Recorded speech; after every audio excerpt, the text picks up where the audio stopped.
Students,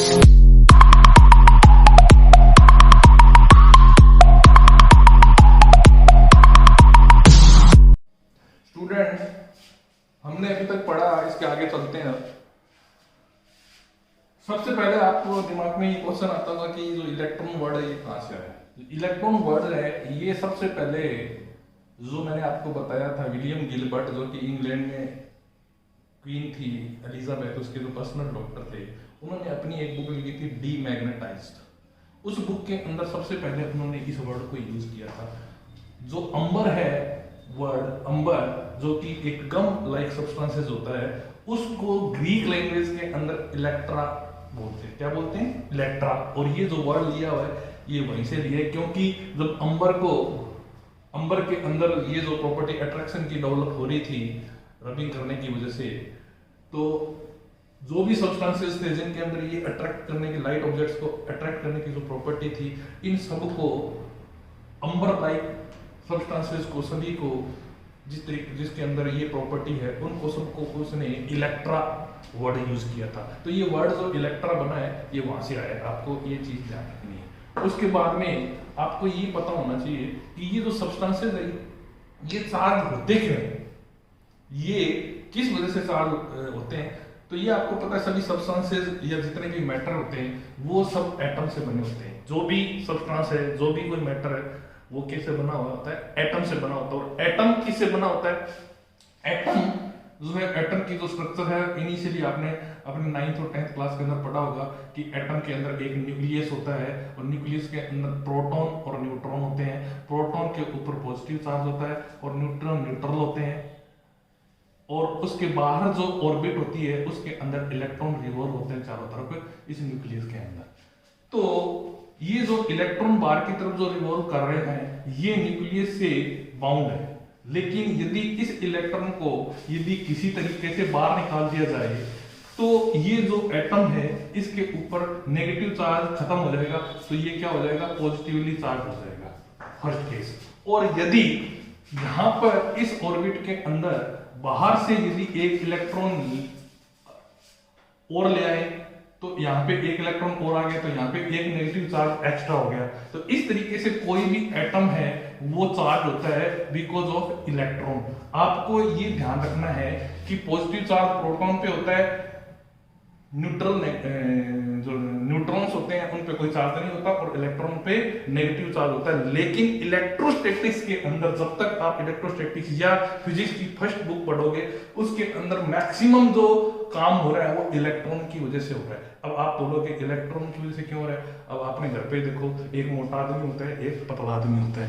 मोटा आदमी को कोई काम बोलते हैं तो वो अपने आलस्य की वजह से धीरे धीरे चलता है, इधर उधर काम उससे कम होता है, और पतला आदमी होता है वो जल्दी जल्दी सारे काम करता है। तो यहाँ पर आप देख सकते हो कि इलेक्ट्रॉन और प्रोटॉन के वेट का अगर हम कंपैरिजन करें, इलेक्ट्रॉन का वेट होता है 9.1 × 10⁻³ किलोग्राम, प्रोटॉन का वेट होता है 1.6 ×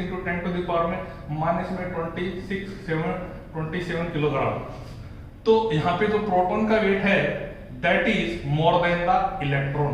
अभी बच्चे सोच रहे होंगे इसकी 27 है और इसका 31 है, तो ये ज्यादा वेट कैसे हुआ? ये नेगेटिव में है बेटा, this is in negative, that is -27, तो ये आपका ज्यादा हो गया वेट और ये वेट हो गया कम। तो इलेक्ट्रॉन का वेट पहली बात तो कम है, इसलिए ये लाइट हो गया और इसका मोमेंट इजीली होगा। दूसरी बात क्या है कि ये न्यूक्लियस में नहीं है, ये बाहर के ऑर्बिट के अंदर है, तो जो भी आपका ऑब्जेक्ट चार्ज होगा वो इलेक्ट्रॉन की वजह से होगा। अगर कोई ऑब्जेक्ट नेगेटिवली चार्ज हो रहा है इसका मतलब उसमें बाहर से एक इलेक्ट्रॉन आ रहा है, और यदि कोई भी सब्सटेंस या कोई मैटर पॉजिटिवली चार्ज हो रहा है तो इसका मतलब है कि उसके अंदर एक इलेक्ट्रॉन बाहर निकल रहा है। ये बाहर निकलने के लिए इसको जो एनर्जी चाहिए, इसको एनर्जी ऑफ आयोनाइजेशन भी बोलते हैं। फोटो इलेक्ट्रिक इफेक्ट में इसी एनर्जी को वर्क फंक्शन भी बोलते हैं। एनर्जी रिक्वायर्ड जो है इलेक्ट्रॉन के बाहर निकलने के लिए उसको एनर्जी ऑफ आयोनाइजेशन भी कह सकते हैं और वर्क फंक्शन भी बोल सकते हैं।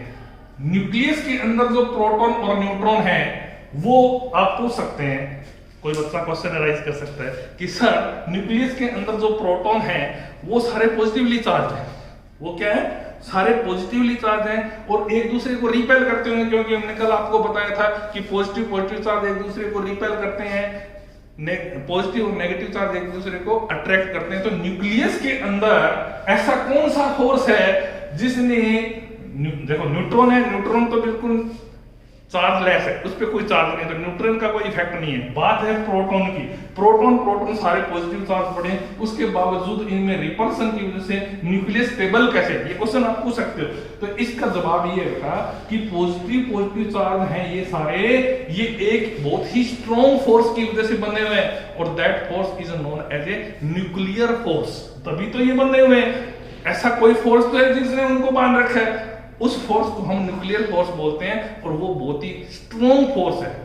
आपको ये पूछ सकते हैं कि nuclear force is A weaker force और ए स्ट्रॉन्ग फोर्स, तो आपका आंसर क्या होना चाहिए, strong force. This is come under the category of strong forces. तो nuclear force is a strong force. Is it clear to everyone? Nucleus stable है nuclear force की वजह से। न्यूक्लियस के अंदर प्रोटॉन और न्यूट्रॉन होते हैं, इलेक्ट्रॉन बार की तरफ रिवॉल्व होते हैं। इलेक्ट्रॉन की वजह से ही कोई भी सब्सटेंस होते हैं वो चार्ज होते हैं। अगर हमने किसी भी ऑब्जेक्ट को किसी के साथ में रब किया, यानी कि फ्रिक्शन डेवलप किया, तो फ्रिक्शन करने से की वजह से क्या थर्मल एनर्जी हुई, और वो थर्मल एनर्जी हमारे को यहाँ पे एनर्जी ऑफ आयनाइजेशन के रूप में प्राप्त हो जाती है। उसकी वजह से इलेक्ट्रॉन बाहर निकल जाता है। तो रबिंग की वजह से भी आपका कोई भी सब्सटेंस है वो क्या हो जाता है, चार्ज होता है। तो आपका अगर कोई क्वेश्चन है कि why the substances are charge, ये इसका जवाब होना चाहिए because of electrons. Why the electron get the energy of ionization, the electron come out from that its on orbit and the substance is charge. ये जवाब होना चाहिए। ओके, इसके बाद में हम बात करते हैं जो चार्ज है उसकी यूनिट होगी कूलम। उसकी यूनिट क्या होगी, एसआई यूनिट, जिसको हम ऐसा यूनिट बोलते हैं जो सभी जगह चलती है, दैट इज ऐसा यूनिट। ऐसा यूनिट के अंदर जो चार्ज है उसकी यूनिट होती है कूलम, और इसका जो सिंबल होता है ये होता है सी। कूलम का सिंबल होता है सी, और चार्ज का जो सिंबल होता है वो होता है क्यू। हम कैपिटल क्यू या स्मॉल क्यू से किसी भी चार्ज को रिप्रेजेंट कर सकते हैं। ये आपको भी बात से ध्यान रखनी है। इसके बाद में आपकी बुक में कुछ दे रखा है जो आपके सीबीएसई 12th क्लास के अंदर 1 मार्क्स क्वेश्चन में पूछा जा सकता है कि applications of repulsion and attraction of charges, यानी कि चार्ज के अट्रैक्शन की प्रॉपर्टी और चार्ज के रिपल्सन की जो प्रॉपर्टी है उस पे कौन कौन सी डिवाइसेस बनी हुई है या उनका कहाँ पे यूज हो रहा है। तो एक बार मैं फटाफट इसको बोल देता हूँ, आप अपनी बुक के अंदर भी बहुत अच्छे से लिख रखा है, उनको वहां से भी पढ़ सकते हैं।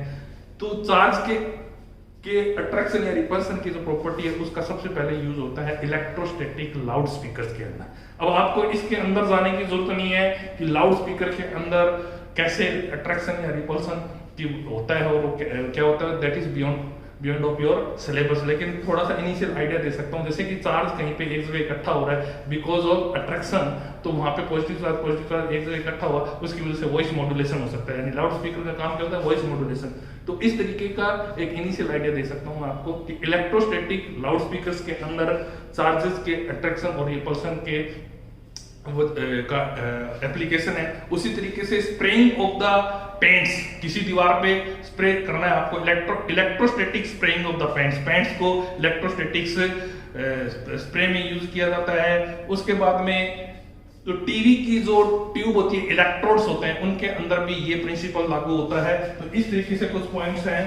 आपकी जीरोक्स मशीन जो फोटोकॉपी मशीन जो बोलते हो, इसके अंदर भी आपके चार्ज के ये रिपल्सन और अट्रैक्शन के प्रिंसिपल पे काम करती है। तो ये that is important only for the CBSE classes for 1 marks. 1 marks के अंदर आपको सिर्फ इनिशियल ज्यादा स्ट्रेस नहीं देना, याद रखना है ये 4-5 जो पॉइंट्स हैं, इनके अंदर आपके ये अट्रैक्शन और रिपल्सन के प्रिंसिपल्स के बेस पे काम करते हैं। इसके बाद में हम बात करते हैं कि एक साइंटिस्ट हुए थे जो कि 100 ईयर्स बिफोर हुए थे, यानी कि आज से 100 साल पहले जो हुए थे। उन्होंने सबसे पहले ये बताया था, उनका नाम था D5। उनका नाम क्या था, D5, जिन्होंने ये बताया था कि चार्ज 2 ही तरीके के होते हैं। उन्होंने उन चार्ज को पॉजिटिव चार्ज और नेगेटिव चार्ज नहीं कहा था, उन्होंने ये कहा था कि देयर आर ओनली 2 चार्जेस, और उन्होंने उन 2 चार्जेस का नाम कुछ और दिया था। उसमें से आज जिसको हम पॉजिटिव चार्ज बोलते हैं, उन्होंने उस चार्ज को विट्रियस चार्जेस के नाम से बोला था, और जिसको हम आज की डेट में नेगेटिव चार्ज बोलते हैं उसे रीसेनियस चार्जेस बोला था। तो ये जो डू फाई थे, उन्होंने सबसे पहले ये बताया कि चार्ज 2 तरीके के होते हैं, और उन्होंने ये जो 2 नाम मैंने आपको बताया, ये दोनों नाम उन्होंने सबसे पहले नोमेनकल्चर किया था।